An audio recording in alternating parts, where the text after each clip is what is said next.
Are you there? First of all, just a mention to all the Chikri Yoga students that are out there. I hope that you're enjoying your classes. My name's Neil Patel, as you hopefully will know. I'm the founder of Chikri Yoga. We've been going for 27 years now. And prior to that, since 1976 with my mother, Tara Patel, who started teaching yoga in London some time ago.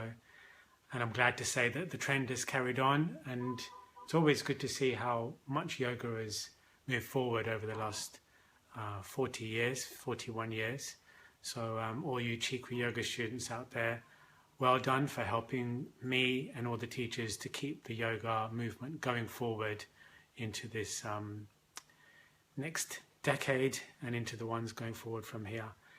Remember one thing with yoga, as I say to everybody, is it is barely a physical subject, but is much more a mental, spiritual, psychological, and metaphysical subject.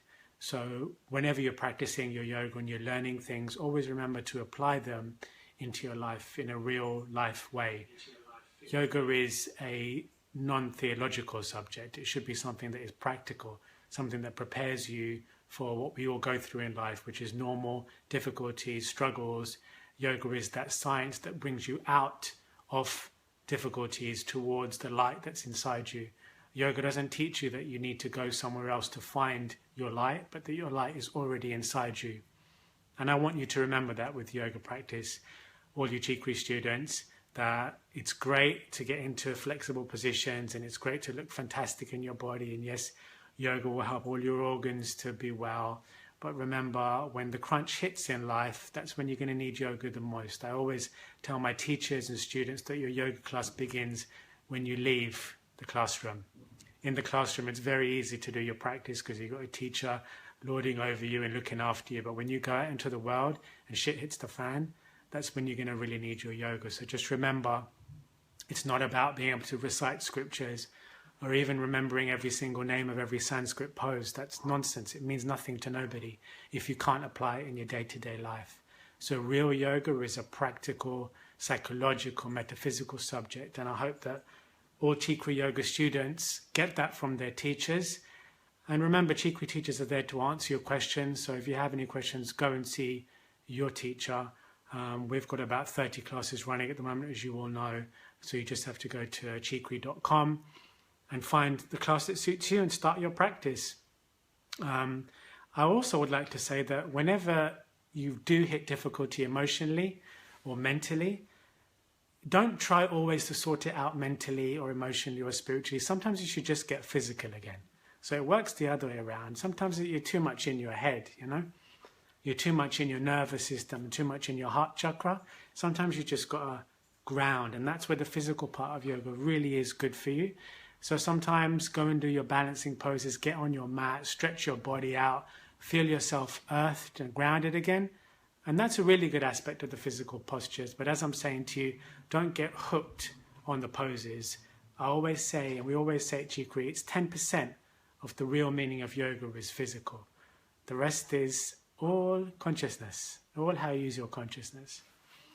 And on that note, today, the 7th of March, is the Maha Samadhi of one of Chikri's gurus, Paramhansa Yogananda. So I'll explain to you what the word Maha Samadhi means. First of all, Samadhi is the 8th limb of yoga, of which we follow the Ashtanga system, the 8 limbs of yoga, which was started by the sage Patanjali. And the 8th and final limb is liberation into spirit, where one becomes one with God. And God being the universe, God being the all-pervading consciousness that pervades every direction of our universe. When we become one with God, that's called Samadhi. And the Maha Samadhi of a yogi is when he takes conscious exit from his body. Conscious exit from his body. You and I will just die one day. One day our battery will finish and we'll just drop. But a master of yoga is able to predestine the day and the moment that he is going to leave his body. The moment that he will leave his body. And Paramhansa Yogananda, our guru, said, after I finished this particular speech on stage, he was speaking with the diplomat from India in America in 1952. He said, after I say this one word, my body will drop to the ground and I will leave you. And the moment he said that word, his body dropped to the ground and his soul left. A master of yoga is able to plan their life to the last second. And the guru of Chikri, my particular guru, Paramhansa Yogananda, whose photo I've got here on the classic autobiography of a yogi, said after he finishes one poem that he's reading on stage, that he will leave. And he left. For 1 month after he left his body, there was no sign of decay. Not a single cell had decayed on his body. His body was in such pristine shape because every day he was meditating, he was one with his soul, he was one with God, that there was no decay, no sign of aging on his body.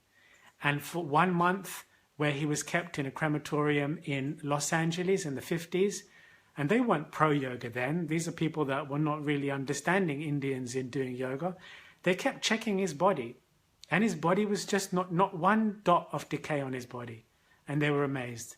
Eventually they put it down to a metaphysical miracle, which was that his body was primed so well with yoga practice that there was no decay. So even a little practice, guys, of your Chikri yoga or your yoga classes, hopefully Chikri, so you're doing something that I can approve as being good, will help you that much that it will overcome all darkness and difficulty in your biological and in yourself. So I just wanted to take a moment to think of this great guru, Paramahansa Yogananda, and hopefully you can look him up as well and to follow his work. You know, if you don't follow Chikri Yoga, follow my guru. You know, I can promise you that you will not be in the wrong place with him. Also, we are almost to the beginning of spring now.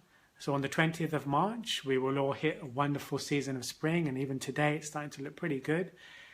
Spring cleaning your body from inside out is such an important thing to do. So within this month, clear your mind, clear your heart. Don't carry anger with you. Clear your physical body with some fasting, with some enemas, whatever it is that you want to do, and clean yourself to prepare yourself for summer. And I hope that you all have a wonderful spring as well. We also have the season of Holi upon us. Coming, I think, when is it, Naked? 13th of March. On the 13th of March, we have the celebration of Holi. There's a lot of different reasons why this happens. I just look at it very simply as a celebration of color and of light over darkness. So in your life, when Holi comes, it's all well having the fun and games of throwing color on each other, this traditional Hindu festival. But on the day, why not think about the light that's coming into your life and where is it coming from, and show some gratitude towards that light, and, you know, be appreciative of the things that are good and grateful of the things that are good in your life on Holi, and let that be the color and joy that you enjoy in your life. I was talking to people about the course that we've got coming on May the 14th, which is the Chikri Gold Standard. We have 2 places left. And it is a teacher training course, but really you don't do it to learn to become a yoga teacher.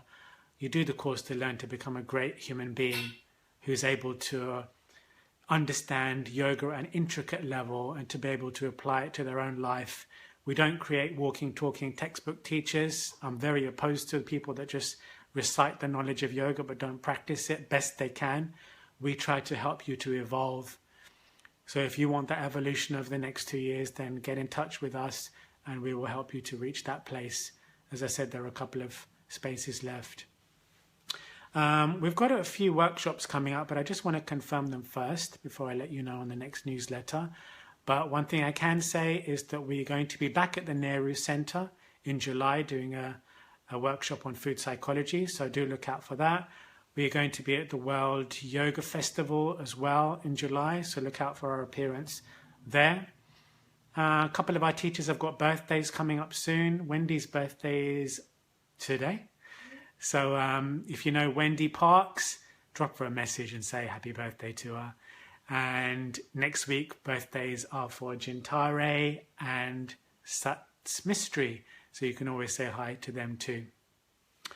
I'll finish with a Mind Yoga quote, which I'd like to give to you today, and that is this very simple one.